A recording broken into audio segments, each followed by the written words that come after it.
Assalamualaikum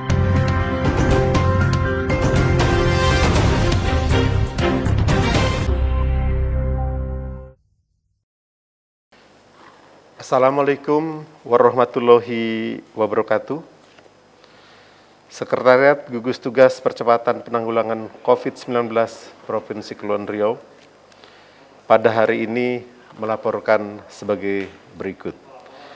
Perkembangan kasus COVID-19 di Provinsi Kepulauan Riau, alhamdulillah, berdasarkan data pada hari ini terdapat 4 orang pasien sembuh di Kota Tanjung Pinang, yaitu atas nama Bapak AM berusia 87 tahun, atas nama Ibu HP berusia 24 tahun, kemudian Nyonya HD usia 63 tahun, dan seorang anak usia 9 tahun, Adinda MH. Keempat yang sembuh ini berasal dari klaster Pramuka, klaster Kijang Kencana, dan klaster Harapan Indah. Namun pada hari ini terdapat penambahan kasus positif sebanyak 3 orang di Kota Batam, yaitu pasien atas nama AR berusia 19 tahun, pasien Tuan GR berusia 15 tahun, dan Nyonya Dewi usia 51 tahun. Sehingga kumulatif perkembangan COVID-19 di Provinsi Kepulauan Riau pada hari ini sudah tembus mencapai 101 orang, di mana 72 orang adalah penduduk Kepri dan 29 orang bukan penduduk Kepri yang diobservasi di Rumah Sakit Galang selama ini. Kemudian yang dikarantina dan dirawat pada hari ini masih 26 orang, dan di Rumah Sakit Galang ada 4 orang. Bapak, Ibu, hadirin sekalian, data perlintasan pekerja migran total pada hari ini kedatangan 10 orang dan bertambah 3 orang daripada hari kemarin.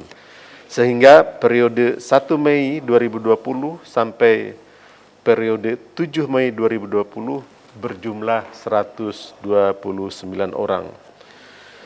Periode 28 Maret sampai dengan 7 Mei totalnya mencapai 45.080 orang, namun seluruhnya dan hampir seluruhnya sudah kembali ke daerah masing-masing. Bapak, Ibu, hadirin sekalian, tentu banyak pihak yang mempertanyakan sampai kapan pandemi atau kasus COVID di Provinsi Kepulauan Riau ini akan berakhir.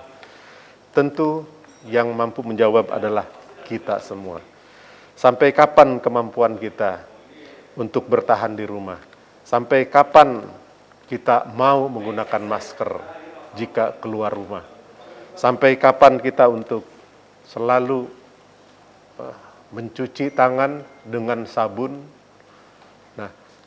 Sampai kapan kemampuan kita untuk menjaga social distancing dan physical distancing? Tentu itulah yang menjawab.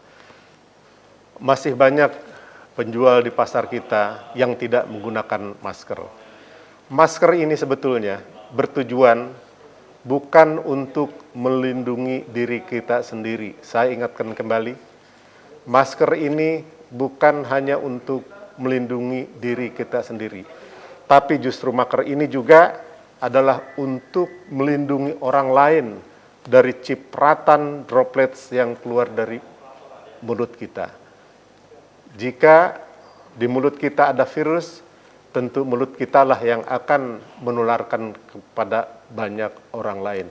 Sehingga mulai saat ini, mari kita sama-sama menegur orang-orang yang ada di hadapan kita, orang-orang yang menjual makanan, menjual apapun, sayuran, ikan, dan lain sebagainya di pasar yang tidak menggunakan masker, mari kita tegur.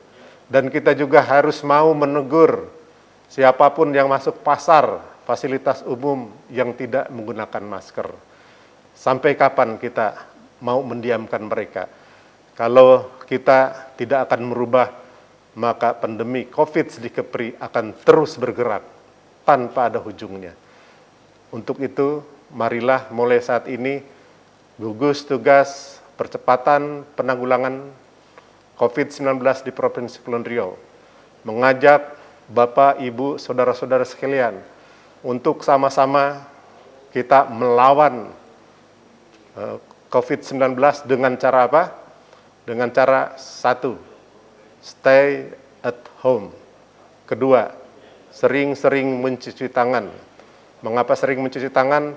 Karena tangan kita bisa saja menyentuh benda-benda yang kita tidak tahu bahwa benda yang kita sentuh adalah ada virusnya. Untuk itu harus selalu kita mencuci tangan, karena jari jemari kita selalu saja katakanlah memegang wajah, memegang bagian mulut, dan lain sebagainya. Yang ketiga, jarak harus selalu kita jaga. Tidak boleh kita melakukan aktivitas berkumpul-kumpul, jaga jarak sekitar 2 meter, satu orang dengan orang lainnya, kemudian menggunakan masker. Ini yang harus kita lakukan, insya Allah. Saat ini sudah terlihat penurunan itu, tetapi kalau kita semua lalai, penurunan itu maka akan naik kembali.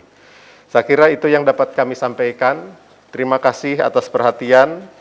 Mohon maaf apabila ada kekurangan. Wabillahi taufiq wal hidayah. Assalamualaikum warahmatullahi wabarakatuh.